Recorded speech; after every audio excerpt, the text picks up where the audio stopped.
I cannot believe that you can just walk into a gun store in Nevada, Texas, and Florida and walk out with a machine gun. And I cannot believe that horrible conservatives won't ban guns to keep us safe and let us sleep peaceably in our beds at night.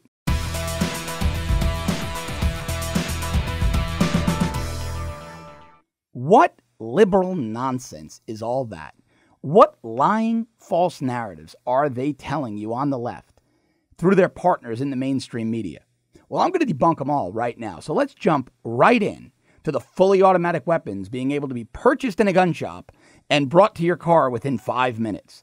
That could not be any further from the truth. In fact, the real process to purchase a fully automatic weapon is exhaustive, not to mention really, really expensive. Now, if you can find the gun you want, because these are collectibles and rare and there's a market scarcity of them, you're probably going to pay around $12,000 to $15,000 for something like a fully automatic AR-15. $12,000 to $15,000 US to simply buy this weapon. But before you can ever touch it, you've got to go through a lot of hoops and hurdles. Now, the first one is called an ATF Form 4. ATF is the common acronym used for the Bureau of Alcohol, Tobacco, Firearms, and Explosives. So you fill out this Form 4, which is telling the federal government, I intend to purchase this weapon. But it doesn't stop there. You've got to send them a $200 check because you're paying for a tax stamp. You're paying a $200 tax to the federal government simply to own that firearm. They'll take your fingerprints, and then they make you get the sign-off, the permission of your chief law enforcement officer, your sheriff, or your police chief. There's a way around that, but it requires the creation of a firearms trust, which means you have to go to a lawyer and spend a lot more money and wait even longer. So assuming you go one of these two routes, you're spending at the minimum $200 for the tax stamp, and at the maximum, that $200 plus legal fees. And then you wait, and you wait about 6 months, and in many cases longer, for the federal government to approve you. And once they approve you, the dealer you're buying the gun from gives you a call and says, come on down and pay me your $15,000. And you go down there and they say, well, not so fast. You've got to fill out the ATF Form 4473 like you would for any other gun purchase. And once you sign the back of that, I've got to background check you again through the National Instant Criminal Check System. And once you pass that background check, you can then pay for your firearm. But you can't take it home right away if your state has a waiting period, unless you have a license to do so. Concealed weapons license usually will eliminate the waiting period. So this is hardly an instant process.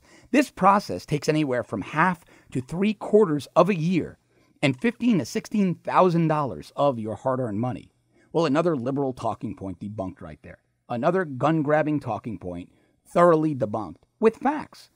And this is not a Cardillo fact. This is very easy to find. Just go to the Bureau of Alcohol, Tobacco, Firearms, and Explosives website and look up the National Firearms Act of 1934 or the Firearm Owners Protection Act of 1986, which took it a step further and said any fully automatic weapon you buy has to be made before 1986. You couldn't even buy a new one if you had all the money in the world. That's reserved for law enforcement, military, and federal license holders with the specific kind of license that permits that. Another false narrative debunked. But the left loves false narratives without a scientific basis. See, I became a Second Amendment advocate and activist through my time at the NYPD.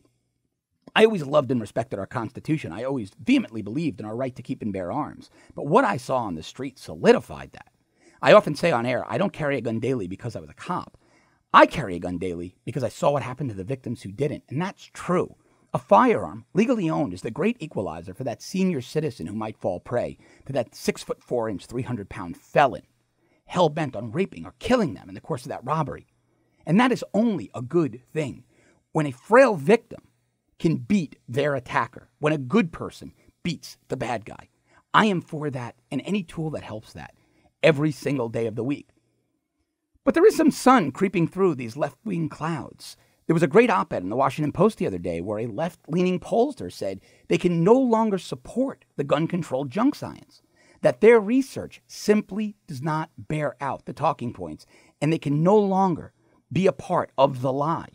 See, facts will always beat lies. Facts will always beat half-truths and mistruths. That's why I want to bring you facts every day.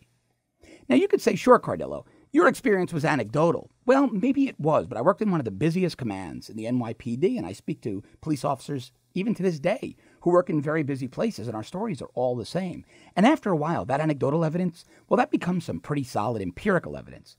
In my own experience, I only came across one fully automatic weapon on the street, and it was illegally modified. And if you illegally modify a semi-automatic weapon to be a fully automatic weapon, you're going to do 10 years in prison for the first offense and 20 years for the second.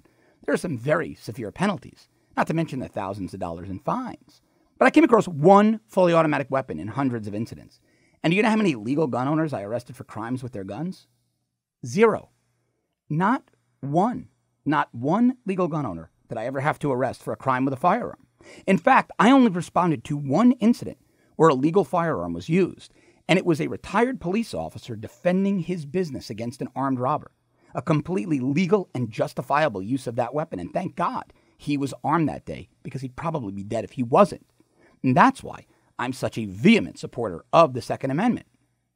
And if you are, we're going to be doing some really exciting things here at The Rebel that's going to allow you to engage in advocacy and activism alongside of us and get your voice directly to members of Congress. I'm going to be telling you about that in upcoming videos. If you like everything we're doing here, please subscribe to our premium service at www.therebel.media/shows.